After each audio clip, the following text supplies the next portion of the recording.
All right, so today we got an important one. A lot of players have been asking me, hey, GoGo, now that it's 2025, all right, what are the characters to chase this year? What are the characters that if they rerun on a banner, these are characters that I need to either chase, these are the characters that I either pulled recently I need to build, or whatever. The point of this video is a video that I made a year ago, being the must-have, must-build characters you need to get, start investing into, start using if you want to improve your account, and everything that I think, personally, are characters you might want to use and what they're used for. Very useful video in my opinion. As always, if I forget a character, please let me know in the comments. I'm not perfect. I may have missed a character here, but I tried revamping my list here since last year. Some of these characters I'm going to include, but some of them aren't as must-haves as the rest. Let's jump into it. New to the channel, like and subscribe. It helps out a ton. So we shall begin over here. Margaret, I know, being the first character in this list. No, this is not a list in any order. I'm just going over, hey, this is a good character. If you have it, build it. You don't have it, well, just consider either going for it on the free banner, because I believe all free-to-plays can pick her up on the free banner when you launch the game for the first time,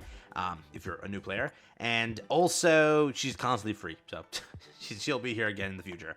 Altogether, why is this character good? She's great for Goddess team. She's great for final bosses. She's great for a lot of content associated when it comes to story. The cleanse comes in very clutch. She's a great character to have overall. You don't really maybe run her in PvP as much anymore, but when it comes to other content, when it comes to final bosses, and it comes to knighthood boss and such, you use this character here and there, and it's definitely a character to just consider having. It's also been LR'd, which is further buffs, but nothing really too crazy. You don't even need to LR her. You can consider leaving her at base. For the most part, great character just to have on your account, and useful for a lot of different situations, but you know, she has been reducing the use case here and there, as goddesses have kind of, you know, gone down a bit.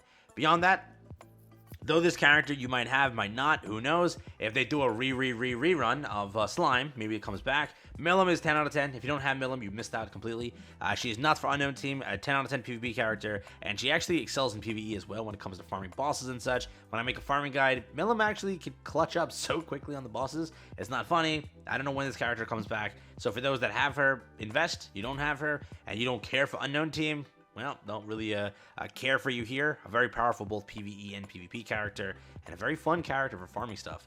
Over here, LR Liz still remains to be a very must-have character. She's used more so for Nidhogg, that boss over there, and she's also used here and there for a lot of final boss teams when it comes to points and such. She is a fun character to have in your team, and a fun character to go through with if you are able to challenge the Nidhogg content. She's a character that you'll use there, and you'll really benefit from the LR version. That's where she shines for that content, and she does have also some use case outside of that. It's not just that she's restricted there. She has a lot of use case in the game, and she's probably still one of the most highly built up and most requested unit when it comes to LR. People always will go over this character, and it's usually either top 1 or 2 when it comes to the LR list of who you should LR first.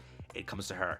Margaret, why? She is the, with summer version, Summer Margaret is used for the Nidhogg boss. If you can't beat Nidhogg, it's very hard for you. You have to do 3 things to make it easier. One thing is LR Liz. One thing is getting Summer Margaret, the demonic beast unit, and the third thing is getting Freya's relic.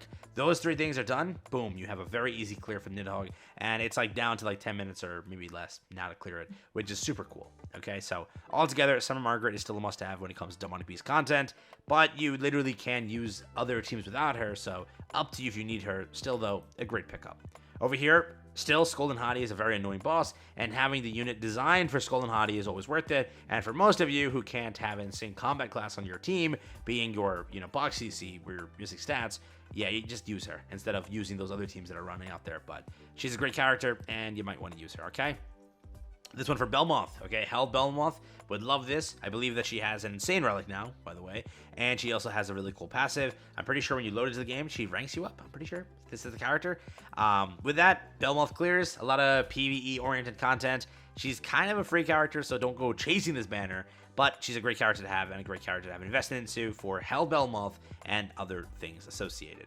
Nanashi, your, you know, staple bench unit for unknown team, has been 10 out of 10, will always be 10 out of 10 unless somebody power creeps him. A great character to always invest into, and if you have him, great. Good, put him on bench. Most people have him 6/6, so he'll always be their bench unit. Freyr exists also with his Holy Relic, great character as well, and they both boost unknown team very well. And that's the point of him. Great character to have, and you have many chances to pull him in the future, so don't you worry about that. Kyo might be getting a rerun this year. We don't know for sure. If reruns are planned, guess what? he might be on the list. I won't lie. They have a new game coming out called KOF Idol. Don't know for sure, but if they do choose to re-release this, Kyo is like the only good character I think to pick up from the lot, unless you like Mai, and that's for different reasons. KOF, it's mainly this character here, and it's because in like PvE oriented content here and there, he's great. Other than that, you really can't run him. He's been, it's been ages since then, so he's not really as good as a character as he used to be. Sariel is mainly here for not much other than just association.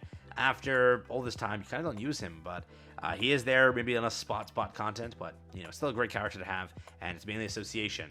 It also then goes to Blue Tarmiel for association and such. Now, outside of association, you really don't run Blue Tarmiel like that, but it is there. The newest character that recently released, you need to pull this character, you need to use this character. It's insane how strong this character really is. It's Melly Ellie, and they are 10 out of 10 and a must-have. For multiple reasons, it's a must-have. And if you miss this banner, you're out of luck for 6-ish months, and it would kind of suck. So I would highly recommend you guys hop into it and basically pick up the banner before it does depart from the game. So have fun with that, and just make sure you guys go into and get that done. 10 out of 10 character, and I stand by that. Over here we have Lancelot. Now, Lancelot is in an iffy position. I will say that it's a great character to have because human team at any point this year can get buffed. If you find Lancelot on a banner, it just increases the value of that banner for two reasons. One, he is a UR ready character, and you saw how low of the reruns these actually happened and such. So if he's on a banner, it just increases the value a bit. Pulling him is great, but don't expect like a Melly Ellie level unit. I expect a great unit, but human team has been kind of neutered here due to the release of Melly Ellie. So it's up to you what happens here, but still I would consider it a must-have. But definitely more on the lesser half on the must-have part.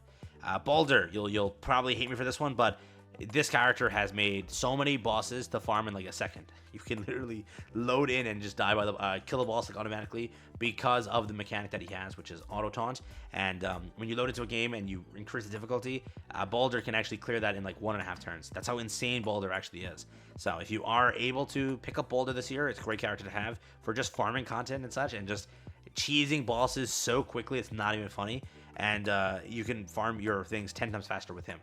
Besides that, he could be good in PvP in the future, but as of right now, I definitely see less and less of him being run, as defense team is not really a core thing, but Unknown Team really has their PvP team, and he's not one of them, but he is great for farming content, and a lot of fun farming content, so really cool character to have. Thor for Unknown Team is like 10 out of 10. Thor for the bird, Transcendent Bird, 10 out of 10 character. 4th floor of the bird is required for this character, kind of. And she really does get a lot of benefits there. And if you want to clear that content, you need Thor, especially being a UR ready character. It's just biased because every UR ready character inflates the banner's value. So getting them is automatically determined by Netmarble to be good, just because of how rare they run. Over here, still Escanor, as you've seen by that stream on JP, he still has it in him. He can destroy everyone that comes across his path here. 10 out of 10 character, and that remains to be so, both in PvE and PvP oriented contents. Remember, human team is like the core content for everything PvE. If I make a farming video for like, hey, how to destroy Malik, how to destroy Chimera, how to destroy anything, it's always human team. They're the strongest team when it comes to 2-turning, 1-turning, whatever, any content associated. They are really that just DPS heavy, and Escanor with the death damage alongside Roxy death damage, they are insane. So remains to be the fact, insane character. Gother is still a must-have, though he may not be used as much for a lot of PvP-oriented content, for a lot of PvE-oriented content, for literally everything. Gother remains to be a core character that I would 100% recommend you pull for or build. If Shield Hero reruns ever, Philo is a great character to pick up. Not just Philo, this character here, I know I said Philo, but this as well is also pretty good. There still, whenever Shield Hero happens, there's also Kazuna. Now for me, this is like fine, but not anything crazy. So the collaboration is pretty good. I don't know if they're ever going to rerun it or rerun it, okay? But if they do choose to, maybe pick up this character here. And if you don't want to, you don't have to. It's just a mention, depending on what you want to do here. Over here, we have Gelda. Gelda's still great, and she constantly also gets like missed on banners and such. Great character to have, great for Demon Team, really fun to use. I really don't use her for farming anything per se, but still a 10 out of 10 character to have. Arthur, he's for Human Team, for PvE, great human character still for PvP, 10 out of 10 character. I have nothing else to say other than he's still great, okay? Out of all Human Team characters other than like Escanor, he's still my favorite. So as much as he's been getting hated on, I still think that he's a really core character, and for most of the farming videos that I make, he's still 10 out of 10. Though this melee has fallen off, it's always good to have the melee for whatever content associated. Still a very powerful character, and doesn't change that melee exists, but, you know, he's still there, I guess, yeah? It's just melee exists. Overlord, if that reruns, Albedo's the character to go for. Mainly that, maybe Demiurge and Nabe. Other than that, wouldn't really say anything there. Over here, we have Hell. Still a powerful character, more so PvP. You really don't use her in anything kind of PvE oriented, but she is still cool for final boss clears and also cool for farming content here and there when a boss can be debuffed and such. So, cool character. Demon King definitely has seen more of a drop off, but there is really fun Bird and Skull and Honey and Deer teams that he exists on and that he's really good for. And the one team that I made a video on a while ago that was Nidhogg without goddesses or anything, he's on that team. So if you have him and you can build him and you can run him, you can form very, very powerful teams for a lot of associated content. Because remember, he buffs up after 2 turns and then he remains busted after the 2 turns. So that's why for a lot of content like that, you can use him. You know, maybe nowadays not as best as others, but he's still great. Tyr for the Unity and such, he's still a great character. And for Tyr himself, for farming and everything associated, still a must-have character. That doesn't change. Transcendent Bond. With this one, you'll say he definitely isn't worth it, but for a lot of content here and there, he is still great. He's just not as like 100% as you want him to be, but still a great character, and I would definitely recommend to have him and pick him up if possible. I still would say it because in the future, if he does get a relic, he really could easily increase and be much better. But for now, still worth it. Red Roxy, probably the one character that I'll die by, or sorry, Blue Roxy, the one character that I die by. Really 10 out of 10 character, and it just remains to always be that case. This is base Roxy, first for the Unity, amazing for most humans and almost all humans. And then when it comes to her abilities, the death damage and everything, is just farming and is insanity with this character. Both PvE oriented and also, I don't really say PvP, so I won't say that, but PvE, let's just say birds and such, and also maybe the other, what is it called, Hero Arena? That content, yeah? Very, very good character, so 10 out of 10 there. Mael, Nidhogg, and any content that just really needs a tanky team, he's always there. He's still great for farming also content and such. And Nidhogg, right? This team, I'm pretty sure, other than Deer, I think maybe Deer also. I made a team every content. I made a team where it was just Goddess team, and they were able to clear without any of the Demonic Beast units, which is super cool that they can do because of how tanky they are. And maybe it still works with Melee Ellie because of how they are too. Over here, Kazuna, if she reruns, you need her. 10 out of 10 PvE character, and just one of the best ones. She was free, by the way. Still, this character is a must-have due to the reason of her now getting a relic, and that relic being very, very juicy. It buffs up sins, and it's a really good relic for bench, okay? As well as, not only that, she can also farm very good on a lot of content associated when it comes to farming. Another character, ReZero, if this reruns, definitely, she's like the highlight, per se. Yeah, Reinhardt's dead. Amelia doesn't really do too much outside of what she does. Ram is good for like PvE, but a lot of characters are not better than her. And Ram or whatever, Ram, doesn't really get used as much. So mainly it's just Echidna, and she's for like PvE farming and you know, fast farming anything. And she's still decent for ish PvP, but not really, as many unknowns are releasing and constantly releasing. Freyr for his relic, farming any PvE content like Bird and any of those Demonic Beasts. 10 out of 10. PvP, great for buffing. And just an overall 10 out of 10 character because of his relic. So make sure you build that and get that associated there. Yorm, because she's the Demonic Beast unit, you need her. So there's no really thing any there, like, besides that. Snake, or Deer, sorry. Deer, that's where you need her. 10 out of 10. Tarm, because of his association. Nothing more said there. Deanne, because of LR, and she's really good for sins and really powerful. Stance, tanking for a lot of content also. Still an overall 10 out of 10 character. Trader Melly, freed, he was freed like 10 times recently. If you have him, pick him up. Or build him up. If you don't have any other melees, but he's still great, and he has his use case here and there, but I think the new melee really does replace him to a degree, but still great for a lot of content associated. And then just, you know, Old King with his relic and everything, he's great for a lot of content. He cheeses a lot of stages on story and such, and still just an overall good character to have for anything when it comes to bosses and everything. Magelda, because of Bird, that's pretty much self-explanatory. She's the Demonic Beast unit for that. Still a cheese character here and there for a lot of content.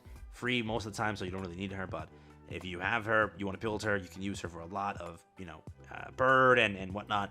Great character, great DPS. This is for any bossing content, okay? Any death matches. That's where she shines. She loads in, ranks you up, and you just clear it like 10 times faster. OG Demon, any Demon Dog. She is 10 out of 10, so that's also there. Chandler for bench unit and Cusack, that's also there. Both of them, I didn't include both of them here, but they are both there. This one over here because of farming, okay? The red one as well. Okay, red Danafor Liz. Because the relic now attached adds PvP damage for 3 turns, 50%, which is huge, by the way, okay? And you put that together with any farming team and you put her on the bench, they will destroy in seconds. Also, the red one is for Coin Dungeon, and you need that. So red one for Coin Dungeon, 10 out of 10 character. Danafor Liz is mainly useful. If Mikasa comes back, if you have her, whatever, and you have her relic, she makes human team do insane single target damage, and she is insane character for that. Elat is for buffing up Goddess team. If you have her and you're able to build her and such, she's for that. It's green Elat, by the way. Over here we have Rudis. Rudis is still fine if he reruns. He's still a great character to have when it comes to farming content, and for here and there content, you can still use him. And if he does get buffed with a relic and whatever up and coming, like better relic stats or whatever stats, he can be better, even more so for the bird and whatnot. But that's there. Halloween Estarossa, red character, 10 out of 10 for Demon Team, runs with Melly Ellie, great character to have. Halloween, and he's always Halloween characters are super rare. This is for PvE oriented content. He's much more of an early game character, but you can use him in late game, and he does here and there pop up on some farm teams. The rat unit, don't ask why it's not built over here. I have my reasons.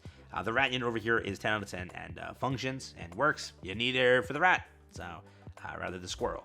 Sobnock, don't ask why she's not built either. 10 out of 10 character. It's just for PvE, or sorry, for PvP. I already had my unknown team, so I never really used Sobnock. But she is great for a Milim team and anything like that. And she also has a lot of good, I think, teams for Hero Arena, which is kind of cool. So she does operate there as well. But I never built her because I didn't need her. Viol, if he does rerun with the Tower of God collaboration, great character to have for the Demon King. I already had my team, so I never used him. A lot of PvE content when it comes to final bosses because he has so much stat increase and cleanse and whatever. He does so much for the team that he's a must-have. So, mind you, bad collaboration, but he's the PvE character that survived. So, there is that. Sigurd, I didn't build him, but he's recently a character that released. Great bench unit for a lot of teams. So, keep that in mind. Nauseant is still a great character. I didn't get to invest into him because I don't really run human team. Still a great character to have if you want to go and really use humans properly. Sadly, his cards aren't as great, but he's still a pretty good character and kind of worth it if you're running that. And I'm sorry, forgive me, all of you who are going to say this. I did not build Shion on this account, on my JP account. I built her on Global, but I didn't build her on JP. 10 out of 10 character for Transcendent Bird. I don't have her built though, so do it with that information. And that's really it. That's the character that I slotted over here. So if I missed anybody, please let me know. There might have been maybe a character that I missed here and there, but altogether, I think these are the best characters, the most powerful characters, and the ones that I would highly recommend you build and such. If I missed anybody, comment down below. Let me know. Other than that, hope you enjoyed the video. I'm sorry for talking for 20 minutes here, so peace out. I'll try to cut down the videos as best I can, but take care, have fun,